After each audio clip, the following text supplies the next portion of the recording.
नमस्कार दोस्तों, स्वागत है आप सभी का मैथ की इस प्रैक्टिस क्लास में। तो ये हमारी क्लास दोस्तों मैथ की सभी एग्ज़ाम के लिए, चाहे वह आरपीएफ हो या फिर दोस्तों एनटीपीसी हो या फिर एएलपी हो या फिर टेक्नीशियन हो या एसएससी जीडी या अन्य कोई एग्ज़ाम हो जिसमें मैथ पूछी जाती है, तो उन सभी के लिए बहुत ही महत्वपूर्ण क्लास होगी। और ये सारे प्रश्न जो हम करेंगे दोस्तों, ये बार बार एग्ज़ाम में पूछे जाते हैं और ये प्रीवियस ईयर के क्वेश्चंस हैं।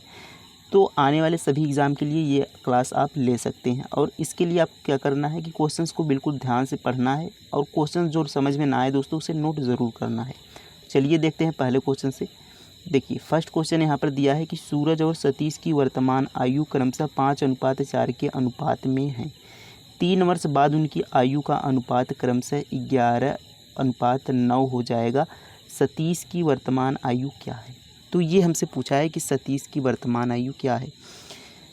तो वर्तमान में इनकी देखिए आयु का अनुपात कितना दिया है। तो वर्तमान में इनकी आयु का अनुपात दोस्तों 5:4 दिया है। तो 5:4 दिया है। 3 वर्ष बाद इनकी आयु कितनी हो जा रही है? तो 3 वर्ष बाद 11:9 हो जा रही है। अब देखिए यहाँ पर 5:4 है, यहाँ पर 11:9 है। तो हम क्या करेंगे, सबसे पहले इनके आयु का अंतर देखेंगे, कितने का अंतर है इनकी आयु में। तो देखिए 5 और 4 में कितने का अंतर है? तो यहाँ कहेंगे 1 का अंतर है, यानी 1 यहाँ पर अंतर है। और यहाँ पर देखेंगे तो 9, 2, 11, यहाँ पर 2 का अंतर है। तो हमें क्या करना है कि इन दोनों के अंतर को बराबर कर लेना है। क्यों? क्योंकि दोस्तों दोनों का अंतर हमेशा समान होगा, चाहे वह 10 वर्ष बढ़ें। अगर 10 वर्ष ये बढ़ा होगा तो 10 वर्ष ये भी बढ़ा होगा। अगर ये 20 वर्ष बढ़ेगा तो ये भी 20 वर्ष बढ़ेगा, यानी दोनों का अंतर हमेशा समान रहेगा। तो इसलिए इनके अंतर को हम समान करेंगे। तो देखिए यहाँ पर 2 है, तो इसको भी हम 2 से गुणा कर लेते हैं ताकि इनका अंतर भी 2 हो जाए। तो 2 से गुणा करेंगे तो 2 पचे 10, इसका भी देखिए यहाँ पर गुणा करेंगे तो इसमें भी गुणा करना पड़ेगा इसमें। तो 2 पचे 10 हो जाएगा और 2 यहाँ पर 4 में करेंगे तो 2 चौक 8 हो जाएगा। कितना हो जाएगा दोस्तों? ये हो जाएगा 8। अब देखिए 10 और 8 हो गया और यहाँ पर क्या 11 और कितना था 9 था। इसको हम इस तरीके से लिख, अब देखिए इनका अंतर दोनों का बराबर है।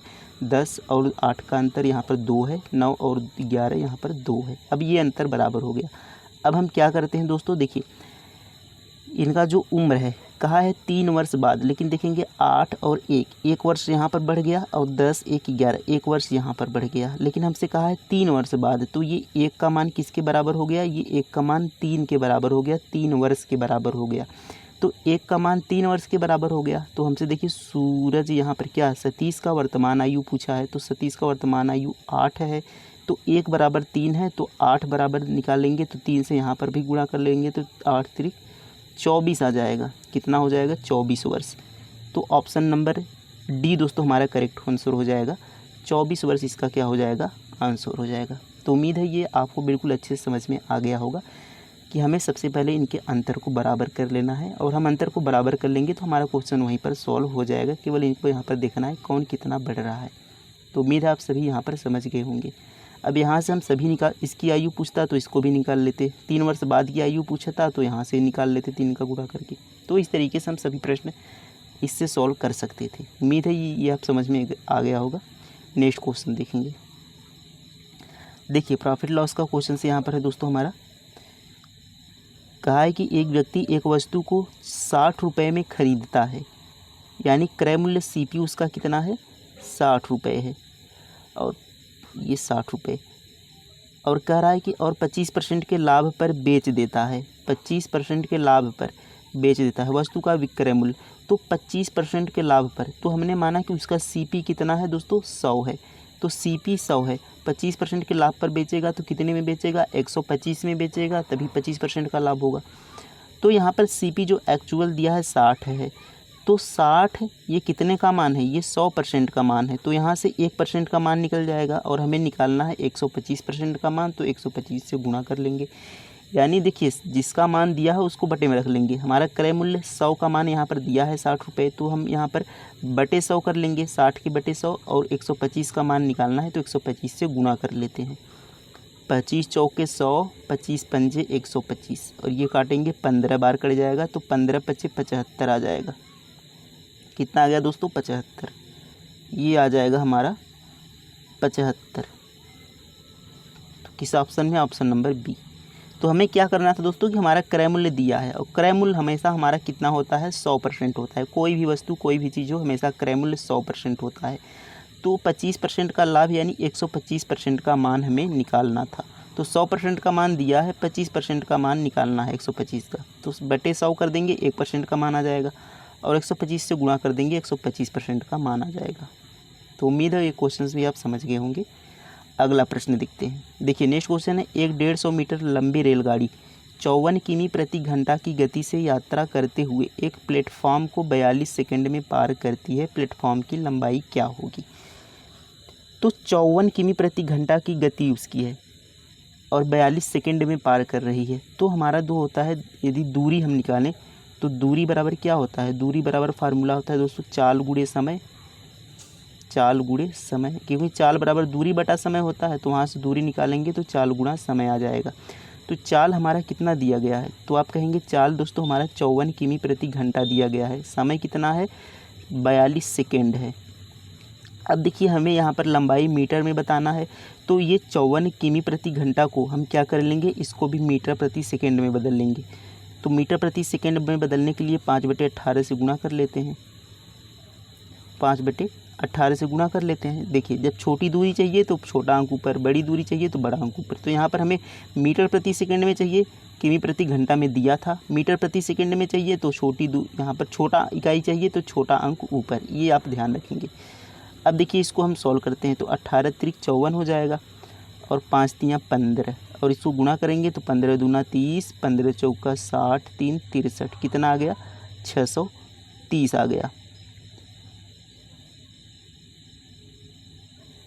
5 × 3 = 15, 15 दूना 30 और 15 चौका 60 यानी 630 आ गया। अब देखिए हमसे प्लेटफॉर्म की लंबाई पूछा है तो 630 ये हमारी टोटल लंबाई आई है जो कि 42 सेकेंड में ये रेलगाड़ी ने तय किया है। अब 630 में से हम क्या करेंगे, इस ट्रेन की लंबाई को घटा देंगे। तो 630, देखिए यहाँ पर पेन चेंज कर लेते हैं। तो 630 में से क्या करेंगे, ट्रेन की लंबाई को घटा देंगे तो 100 150 है। तो इसके बाद हमारा प्लेटफॉर्म का लंबाई आ जाएगा 0 और यहाँ पर 13 में से 8 और ये दोस्तों हमारा 5 बचेगा, 5 में से 1 जाएगा, 4 आ जाएगा। 480 मीटर, ऑप्शन नंबर डी सही उत्तर हो जाएगा। 480 मीटर ये हमारी आ जाएगी प्लेटफॉर्म की लंबाई। यदि हमें पहले दोस्तों समय में गुणा कर टोटल दूरी निकाल लेना है कि ट्रेन द्वारा कितनी दूरी तय की गई, उसके बाद उसमें से ट्रेन की लंबाई को घटा देना है और प्लेटफॉर्म की लंबाई हमें मिल जाएगी। तो उम्मीद है ये प्रश्न भी आप समझ गए होंगे। नेक्स्ट क्वेश्चन देखते हैं। देखिए अगला प्रश्न है कि 10% के लाभ के साथ एक वस्तु का विक्रय मूल्य 440 रुपये है। यदि वस्तु को 370 रुपये में बेचा जाता है तो हानि प्रतिशत क्या होगा? तो 370 रुपये में बेचने पर हानि प्रतिशत, लेकिन यहाँ पर जो दिया है हमें कि 10% के लाभ पर वस्तु का विक्रय मूल्य ये दिया है। तो हमें सबसे पहले क्रय मूल्य निकालना होगा, क्योंकि हम जो हानि और लाभ निकालते हुए हमेशा क्रय मूल्य पर निकालते हैं। तो सबसे पहले हमें क्रय मूल्य मालूम होना चाहिए। तो क्रय मूल्य कैसे निकालेंगे, यहाँ पर देखिए 10% के लाभ पर बेचने पर विक्रय मूल्य कितना है 140, यहाँ पर 440 है। तो 10% का लाभ दोस्तों यानी किसी वस्तु को 100 की वस्तु को कितने में बेचा जा रहा है, 110 में बेचा जा रहा है, तभी तो 10% का लाभ होगा। तो यानी ये जो 440 मान दिया है ये किसका दिया है, 110 का मान दिया गया है, क्योंकि 10% का लाभ होगा यानी 110 में बेचा जाएगा और बेचा जा रहा है 440 में। तो यहाँ से हम 440 बटे 110 कर लेंगे और 100 का मान निकाल लेंगे। तो देखिए यहाँ से 0 से 0, 11 चौके 44 यानी कितना आ गया क्रय मूल्य दोस्तों, 400 आ गया। अब देखिए 400 की वस्तु है उसे 370 रुपये में बेचा जा रहा है, कितने का लॉस हो रहा है? तो 400 में से 370 घटाएंगे तो आप कहेंगे 30 का लॉस हो रहा है। 30 का लॉस हो रहा है कितने पर दोस्तों, 400। लॉस या प्रॉफिट हमेशा क्रय मूल्य पर होता है तो 400 पर। अब परसेंटेज में निकालना है, वैसे 30 को लॉस है, 30 का हानि है, लेकिन परसेंटेज में निकालना है तो बटे क्रय मूल्य कर गुणा 100 कर देते हैं।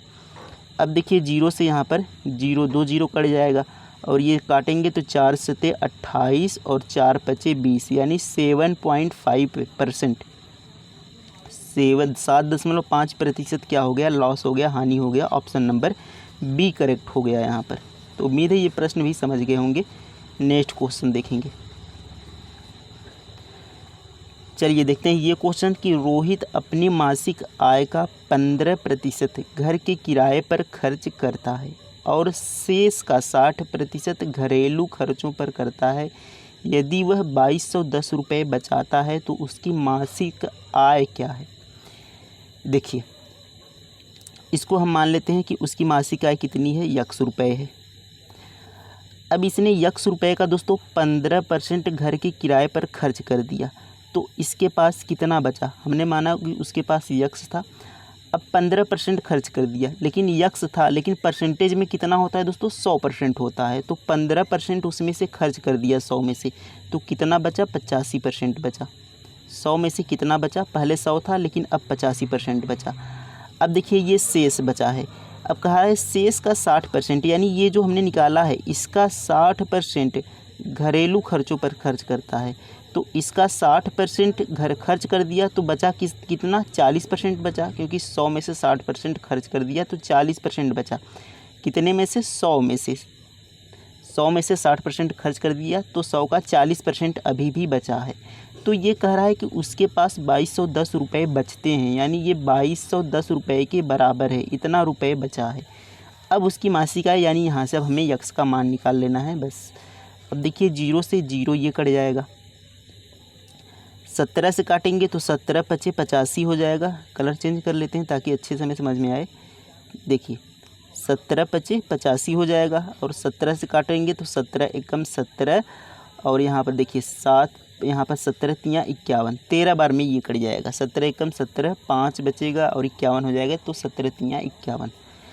अब देखिए यहाँ पर दोस्तों 5 से इसे भी काट लेते हैं तो ये 20 बार में कट जाएगा। अब 4 से काटेंगे तो 4 पचे 20, ये 5 बार में कट जाएगा, यानी 5 एकम 5, 13 पचे, देखिए यहाँ पर 500 हो जाएगा, ये 5 का गुणा हो जाएगा, और ये इधर जाकर तिर्यक गुणा हो जाएगा, x बराबर निकालेंगे तो ये 13 पचे कितना हो जाएगा, 6500। ऑप्शन नंबर बी आ जाएगा, 13 पचे 65। तो 6500 दोस्तों हमारा इसका आंसर हो जाएगा, x बराबर निकालेंगे तो बी हमारा राइट आंसर हो जाएगा।